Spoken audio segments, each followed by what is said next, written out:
할렐루야. 1월 31일 화요일 새벽 기도를 시작하겠습니다. 사도신경으로 우리의 신앙을 고백하시겠습니다. 나는 전능하신 아버지 하나님 천지의 창조주를 믿습니다. 나는 그의 유일하신 아들 우리 주 예수 그리스도를 믿습니다. 그는 성령으로 잉태되어 동정녀 마리아에게서 나시고 본디오 빌라도에게 고난을 받아 십자가에 못 박혀 죽으시고 장사된 지 사흘 만에 죽은 자 가운데서 다시 살아나셨으며 하늘에 오르시어 전능하신 아버지 하나님 우편에 앉아 계시다가 거기로부터 살아있는 자와 죽은 자를 심판하러 오십니다. 나는 성령을 믿으며 거룩한 공교회와 성도의 교제와 죄를 용서받는 것과 몸의 부활과 영생을 믿습니다. 아멘. 찬송가 322장 찬양하시겠습니다. 찬송가 322장입니다.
오늘 우리 주신 하나님 말씀은 구약성경 사무엘상 5장 1절부터 12절까지 말씀입니다. 사무엘상 5장 1절부터 12절까지 말씀입니다. 다 찾으신 줄 알고 저와 여러분들이 한 절씩 교도하도록 하겠습니다. 사무엘상 5장 1절부터 12절 말씀입니다. 블레셋 사람들이 하나님의 궤를 빼앗아 가지고 에베네셀에서부터 아스돗에 이르니라.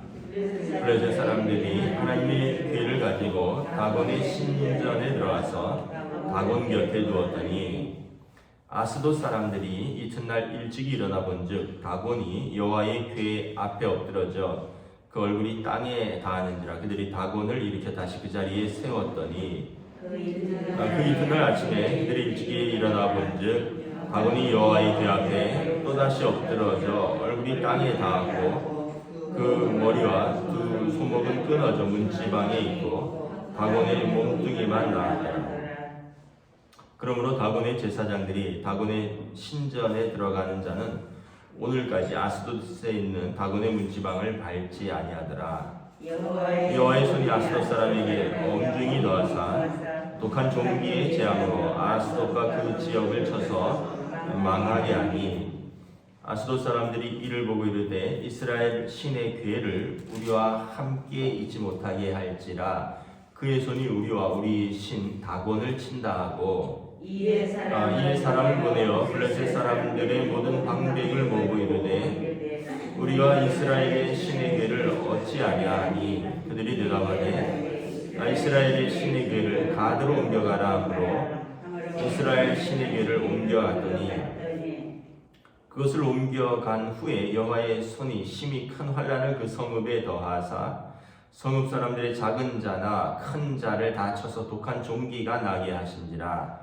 그들이 하나님의 괴를 에그론으로 보내니라. 하나님의 괴가 에그론에 이른즉 에그론 사람들이 부르짖어 이르되 그들이 이스라엘 신의 괴를 우리에게로 가져다가 우리와 우리 백성을 죽이려 한다 하고 이에 사람을 보내어 블레셋 모든 방백을 모으고 이르되 이스라엘의 신의 괴를 보내어 그 있던 곳으로 돌아가게 하고 우리와 우리 백성이 죽임당함을 면하게 하자 하니 이는 온 성읍이 사망의 환난을 당함이라. 거기서 하나님의 손이 엄중하심으로 죽지 아니한 사람들은 독한 종기로 치심을 당해 성읍의 부르짖음이 하늘에 사무쳤더라. 아멘. 할렐루야. 오늘 또 새날이 시작되었습니다. 어느덧 2023년 시작한 지 어제 같은데 1월 마지막 날입니다. 하나님께서 또 여러분들에게 은혜와 평강 주시기를 원합니다. 오늘 말씀에는 우리가 어제 말씀에서 이스라엘이 전쟁 중에 언약궤를 빼앗겼죠. 언약궤는 우리가 구약 시대에 하나님 임재의 상징이죠. 성막이 있고 성막 안에 이제 성소와 지성소가 있는데 지성소 안에 보관하는 것이 언약궤입니다. 그래서 언약궤는 사실은 이렇게 그 조각목으로 된 나무 상자죠. 그리고 그것을 금으로 씌운 것입니다. 그리고 그 안에 모세가 받은 두 십계명의 돌판과 광야에서 먹었던 아론의 대제사장 아론의 쌍난 지팡이, 그리고 광야에서 먹었던 만나를 담은 항아리가 이렇게 있죠. 근데 이제 언약궤가 왜 중요하냐면 언약궤 뚜껑을 속죄소라고 합니다. 은혜의 보좌라고 하는데 이 속죄소는 이스라엘의 대제사장이 1년에 한 번 대속죄일에 1월 10일입니다. 나팔절 이제 1월 1일 나팔절 나팔을 불면서 유대인들의 1월 1일을 시작을 합니다. 그러니까 새해 첫날을 나팔을 불면서 시작을 하고 1월 10일에 대속죄일입니다. 모든 백성이 금식하면서 이스라엘의 대제사장이 성막에 들어가서 그 지성소에 대제사장도 1년에 한 번 들어가는 거죠. 양의 피를 가지고 들어가서 그 언약궤의 뚜껑인 속죄소에 바르면서 대제사장이 자신과 이스라엘 백성의 속죄를 위해서 이제 용서를 구하는 기도를 하는 날입니다. 이제 유대력으로 1월 10일 대속죄일에 그때 하나님께서 하나님의 영광이 그 지성소를 가득 채우면서 대제사장의 기도 가운데 이스라엘의 죄를 용서해 주시는 것입니다. 이제 이걸 쉐키나라 하는데 하나님의 임재의 영광이 이 지성소에 있는 속죄소에 임재하는 것입니다. 이것은 이제 구약 시대에 하나님과 이스라엘의 약속이었습니다. 너희가 성막에서 예배를 드려라. 그리고 하나님께서 그 속죄소에서 너희 죄를 용서하리라. 그래서 언약궤는 굉장히 그 상징성이 있는 것입니다. 하나님 임재의 상징입니다. 그래서 우리가 히브리서 4장에 보면 우리에게 있는 대제사장은 하늘에 계신 예수 그리스도시니 그는 우리의 연약함을 동정하지 못하실 분이 아니시라. 그러면서 그러므로 은혜 때를 따라 돋는 긍휼을 얻기 위하여 은혜의 보좌 앞으로 담대히 나아오라. 이때 이 은혜의 보좌가 시은 자가 이 속죄소를 말하는 것입니다. 그래서 이 언약궤 앞에 나오면 하나님이 용서가 있다라는 그런 의미가 있는 것이죠. 근데 이스라엘은 엘리의 두 아들이 굉장히 패역했잖아요. 엘리의 두 아들은 하나님을 알지 못했고 하나님의 제사를 멸시했고 그리고 도덕적으로도 타락했고, 근데 이 엘리의 두 아들이 사사의 아들로서 전쟁이 나니까 그냥 언약궤만 앞세우고 나갑니다. 처음에 가서 싸우다가 4,000명이 죽고 언약궤가 없어서 그런가 보다 하고는 언약궤를 우상처럼 들고 와서 자기들을 돌아보지 않고 언약궤를 앞세우고 싸우다가 언약궤를 뺏기고 3만 명이나 죽죠. 그러면서 엘리의 두 아들은 홈리와 비나스는 당일에 죽은 거죠.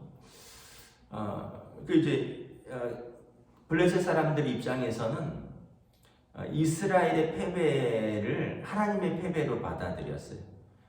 왜냐하면 구약 시대는 이 신들의 전쟁이라고 생각을 했거든요.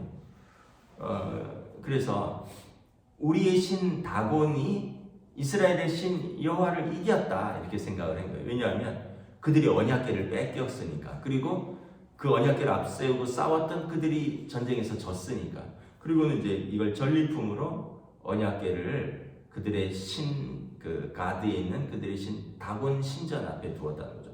다곤 신은 이제 사람과 짐승 모양이 섞여 있는 만인 만수의 동상입니다. 아침에 일어나서 보니까 이게 쓰러져 있는데 마치 여호와의 언약궤 앞에 절하듯이 넘어져 있더라는 거죠. 그래서 이게 왜 그러냐, 누가 넘어뜨렸느냐 그러면서 이제 두려운 마음에 그들이 다시 이렇게 세웠는데 그 다음날 일어나 보니 넘어져 있는데 그냥 손과 발과 머리가 다 넘어지면서 이제 다 부러져 있었던 거죠. 끊어져 있었던 거죠. 그러면서 이 사람들이 불길하다. 그래서 그들의 도시 가드에서 이제 또 에글론으로 아스돗으로 옮겨가죠. 그런데 이제 또 공교롭게도 아스돗에서 심한 독한 종기의 재앙, 우리로 말하면 막 코로나 같은 그런 전염병이 급속하게 발생을 하게 된 거죠. 그래서 사람들이 이스라엘의 신의 궤가 있는 곳에 재앙이 있구나. 그거 이제 에그론으로 다시 보냅니다. 그랬더니 에그론 사람들이 우리를 죽이려고 그러느냐? 그러면서 지금 난리가 난 거예요. 이게 블레셋 도시들이 가드에서 그다음에 아스돗에서 에글론에서 여호와의 궤가 가는 곳마다 막 신전들이 무너지고 그들의 신이 막 부러지고 그리고 그곳에 전염병이 돌고 이 사람들이 결국은 안 되겠다. 원래 있던 곳으로 보내자. 이 신끼리는 같이 있으면 안 되나 보다. 다투나 보다. 보내자 하고 이제 이걸 다시 이제 그들이 이스라엘로 보낼 방법을 찾는 거죠. 우리가 여기서 이제 두 가지를 잘 생각을 해봐야 되는데, 첫 번째는 이스라엘의 패배이지 하나님의 패배가 아니라는 거죠. 하나님께서 그들이 죄 가운데 있을 때 이스라엘을 가나안 땅에서 쫓아내신다 그랬습니다. 실제로 여러분 이스라엘이 솔로몬의 성전이 있고요. 그리고 그곳에 여호와의 궤가 있었음에도 불구하고 성전은 무너졌고 이스라엘은 포로로 잡혀갔습니다. 이사야서와 예레미야 선지자를 통해서 말씀하신 것이 너희가 가나안 사람들의 죄보다 크도다 이랬습니다. 너희 죄가 크면 하나님께서 너희를 그 땅에서 쫓아내리라 말씀을 하신 거예요. 언약궤가 있다고 해서 무조건 하나님께서 이스라엘과 성전을 보호하는 것이 아니라는 거죠. 그들이 하나님 앞에서 하나님 앞에 합당한 삶을 사느냐, 하나님의 백성으로서 합당한 삶을 사느냐가 관건이지, 삶은 아무렇지도 않고 언약궤만 있다고 해서 하나님이 그들을 지키시고 도우시는 게 아니라는 거죠. 그래서 이제 이스라엘의 패배는 그들의 죄로 인한 패배지 하나님의 패배가 아니다. 이것을 하나님께서 블레셋에 보여주시는 것입니다. 그들의 하나님의 신, 그러니까 이스라엘의 신 하나님이 패한 것이다. 우리가 이것을 빼앗아 왔습니다. 그런데 하나님이 패한 것이 아니라는 것을 하나님께서 블레셋에서 혼자 싸우시는 거죠. 정작 이스라엘과는 함께 싸우지 않으셨습니다. 그런데 하나님의 블레셋 진중에서 그들과 홀로 싸우시는 것입니다. 그래서 그들의 신이 하나님의 신, 이스라엘의 신을 이겼다고 생각할 때 그들의 신을 거꾸로 드리고 그 신을 우상을 섬기는 그 백성들이 이제 하나님을 두려워하게 되는 것이죠. 그래서 언제나 우리가 하나님의 이름을 망령되이 일컫지 말라. 그냥 우리가 주여 주여 부른다고 무조건 우리가 하나님의 뜻대로 사는 것이 아니다. 예수님께서 하나님의 뜻대로 사는 사람이 하나님의 백성이다 말씀을 하셨습니다. 마태복음 25장에 보면 뭐 주여 주여 한다고 좀 어떤 말로 보면 굉장히 두려운 말씀이죠. 주여 주여 한다고 다 천국 간다고 생각하지 말아라. 하나님의 뜻대로 하는 자가 하나님의 합한 백성이다. 두 번째는 뭐냐 하면 가드 사람들도 그렇고 그 블레셋 사람들도 그렇고 이스라엘 사람들도 그렇고 언약궤 자체를 미신처럼 숭배했다는 거죠. 말씀드렸지만 언약궤는 하나님의 약속입니다. 그 사람들이 그 출애굽하고 나서 시내산에서 모세가 십계명 받으러 올라갔을 때 40일 동안 눈에 보이는 게 없으니까 금송아지를 만들었어요. 그래서 하나님께서 그 금송아지 사건으로 이스라엘을 굉장히 책망하시죠. 그래서 이 백성은 안 되겠다. 그래서 성막을 지어라. 내가 그들 한 가운데 있으면서 그들과 함께 머물고 그들은 나에게 예배하라. 그래서 성막을 지으라는 거죠. 성막이 없어도 하나님은 그들과 함께 하셨습니다. 출애굽할 때 성막이 있었던 게 아니고 언약궤가 있었던 게 아니잖아요. 출애굽할 때 하나님은 그들과 함께 하셨는데 보이지 않으셨어요. 그러나 그들을 하나님이 지키시고 인도하셨습니다. 그런데 사람들이 자꾸 눈에 보이는 걸 찾고 눈에 보이는 하나님에 대해서 허전해하면서 금송아지를 만드니까 그러면 너희들이 예배할 수 있는 성막을 지어라. 그리고 그 성막은 하나님이 알려주시는 규격대로 짓고요.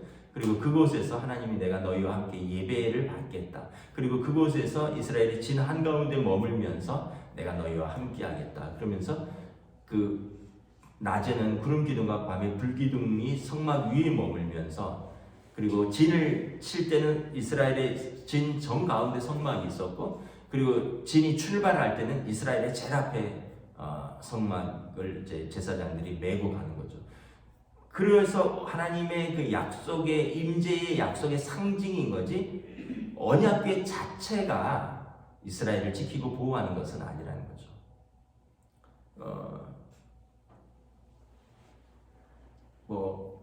감사한 것은 어쩌면은 이게 참 감사한 거예요. 여러분 지금 언약궤가 없습니다. 여러 가지 설이 있어요. 이스라엘이 여러 번 전쟁 중에 언약궤를 막 빼앗기기도 했고 찾기도 했고 다시 옮기기도 하고 이러면서 분실했다라는 것도 있고 또는 전쟁 중에 성전이 불타면서 불타기도 했다는 것도 있고 또 그 제사장들 일부가 그런 전쟁 중에 막 불타는 그런 와중에 자기가 보호하려고 감췄다가 이제 잊어버렸다 뭐 이런 말도 있고 그래서 옛날에 인디아나 존스라는 영화 오래전에 이제 그 나왔는데 거기 보면 잃어버린 성궤를 찾아서 이게 언약궤를 찾는다는 거예요. 지금 언약궤가 존재하지 않아요. 여러분 언약궤가 존재한다면 사람들이 어떻게 할까요? 다 거기 가서 절하겠죠. 거기 가서 예배드린다 그러겠죠. 그래서 어쩌면 하나님께서 언약궤를 없애신 건지도 몰라요. 왜냐하면 십계명 제2계명에 너를 위하여 하늘에 있는 것이나 땅에 있는 것이나 바다에 있는 것이나 어떤 형상이라든지 우상을 만들지 말라. 그리고 그것들에게 절하지 말라. 언약궤가 하나님 임재의 상징인데 사람들은 이제 그걸 자체를 우상시할 수 있다는 거죠. 그래서 어쩌면 하나님께서 언약궤를 없애신 건지도 몰라요. 여러분 이스라엘 백성이 모세가 죽고 나서 모세가 민수기에서 보면 그 모세가 그 불뱀과 구리뱀 사건 알죠? 불평하다가 불뱀에 물려서 죽게 될 때 하나님께서 구리뱀을 놋뱀을 달아서 높이 달아라 장대에 그리고 그것을 보는 자는 살리라. 그리고 나중에 그 사건이 있고 나서 이 모세의 그 구리뱀을 달았던 놋으로 만든 장대 그 지팡이를 이스라엘 백성이 섬겼습니다. 히스기야, 요시야 이렇게 종교 개혁을 하면서 그것을 없애버렸습니다. 왜냐하면 사람들이 그 지팡이가 능력의 지팡이라고 생각을 한 거예요. 하나님 앞에 불순종해서 불뱀에 물렸고 하나님 앞에 순종해서 하나님께서 그 재앙을 물리친 것이지, 모세의 그 구리 지팡이 그 자체가 능력이 있는 것이 아닌데 모세가 죽고 나서 사람들은 그것을 섬겼다는 거죠. 그래서 언약궤 자체는 어떻게 보면 하나님께서 물론 거룩한 하나님의 임재의 상징이지만 나무 상자에 금을 입히고 그 안에 들어있는 내용물입니다. 그래서 여러분, 우리가 하나님 앞에서 하나님은 보이지 않으시는, 보이면 우리는 그것을 만들려고 할 겁니다. 보이면 내가 하나님을 봤다 하면서 그걸 만들고 그것에 절할 겁니다. 그래서 하나님께서는 결코 당신의 모습을 보여주시지 않는 거예요. 사람들의 속성을 잘 아는 거죠. 그래서 지금은 언약궤가 없죠.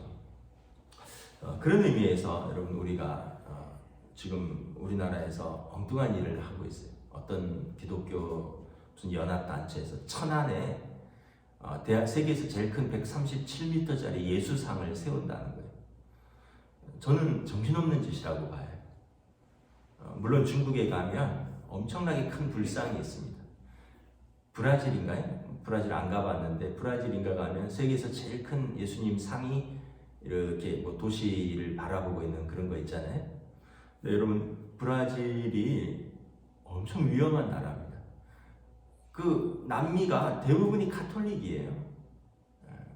그런데 범죄, 마약, 뭐 살인, 게임, 그러니까 여러분, 그들의 삶이 문제지, 그 브라질의 세계에서 제일 큰 예수님 상이 손을 벌리고 도시를 감싸 안고 있다고 해서 그 도시가 거룩해지는 게 아니라는 거죠. 근데 한국 사람들이 또 정신없는 짓을 하는 거예요. 뭐 될지 안 될지는 모르겠는데 137m짜리 세계에서 제일 큰, 우리나라 사람들은 뭔가 큰 걸 좋아하잖아요. 브라질에 있는 그 예수님 상보다 더 큰 예수님 상을 천안에다가 뭐 세우겠다는 거예요. 천안이 어떻게 보면 좀 중심이잖아요. 왔다 갔다 하면서. 그래서 고속도로 왔다 갔다 하면서 다 볼 수 있도록. 그러면서 이제 헌금을 모으고 있고, 교단별로. 저는 정신없는 짓이라고 봅니다. 그럼 브라질이 세계에서 제일 큰 예수님 상이 있는데 왜 그 나라가 그렇게 깨끗하지 못하고 그 나라가 그렇게 위험하고 그렇게 마약 있는 나라가 되었습니까? 예수님 상이 없어서가 아니라 그들의 성령에 순종하지 않는 삶 때문인 거죠. 지금 이스라엘이 진 것은 언약궤가 빼앗겨서가 아니라 그들이 하나님 앞에서 불순종하고 죄악에 관영하였기 때문인 것입니다. 그래서 여러분, 말씀을 정리하고자 합니다. 우리가 자꾸 막 이단적으로 신앙생활을 하시려고 하면 안 돼요. 뭐 보이는 거 붙들고, 또 뭐 그런 어떤 상징이 나를 지켜준다. 저는 뭐 개인적으로 뭐 십자가를 집에 걸어두고 교회에 걸어두고 십자가 목걸이 하는 거 반대하지 않습니다. 왜냐하면 십자가 예수님의 우리를 십자가의 속량의 상징이 있기 때문에 십자가를 걸어두고 집에서 예배드리고 교회에서도 십자가 들고 뭐 이런 거에 대해서는 반대하지 않는데, 이걸 우상처럼 생각해서 나의 삶은 엉망진창인데 십자가 하나 있으면은 산다, 이렇게 생각한다면 오해라는 거죠.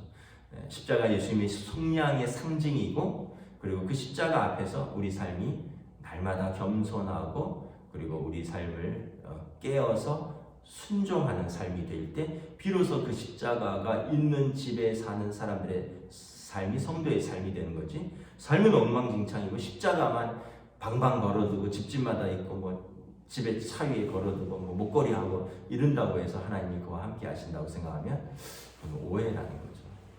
그래서 여러분, 항상 하나님은 살아계신 하나님이시고요.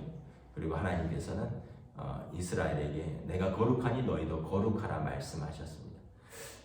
우리가 다시 한번 우리의 삶의 자리에서 살아계신 하나님 앞에서 오늘도 믿음으로 또 말씀에 순종하는 삶이 될 수 있기를 주님의 이름으로 축복합니다. 기도하겠습니다. 하나님 은혜를 감사합니다. 이스라엘과 전쟁에서 이스라엘의 언약궤를 빼앗겼습니다. 하나님이 능력이 없어서가 아니라 이스라엘이 죄악 가운데 있었기에 언약궤는 그들에게 그냥 우상처럼 들고 나갔다가 빼앗기고 말았고, 반대로 블레셋 사람들은 언약궤를 빼앗아서 이스라엘의 신을 우리가 이겼다라고 생각했지만 오히려 하나님께서 그들의 신을 거꾸로 뜨리고 그들에게 질병을 통하여 하나님이 전쟁에서 진 것이 아니라 하나님은 살아계시며 그들의 신이 손으로 만든 우상에 불과하다는 것을 또 그들에게 보여주셨습니다. 다시 한번 우리의 삶을 돌아봅니다. 오늘도 현대를 사는 사람들이 우리가 하나님의 말씀에 순종하고 성령에 순종하는 삶을 살 수 있기를 원합니다. 우리가 말씀에는 불순종하고 성령의 음성에는 귀를 막으면서 눈에 보이는 어떤 상징물, 또 어떤 것을 몸에 지니고 어떤 것을 집에 걸어두고 어떤 것이 우리를 지킨다고 하면 이것을 10계명의 제2계명 너희를 위하여 그 무엇의 형상이든지 만들거나 또 그것에게 절하지 말라는 하나님의 말씀을 우리가 오해하고 어기는 것이 된다는 것을 다시 한번 깨닫습니다.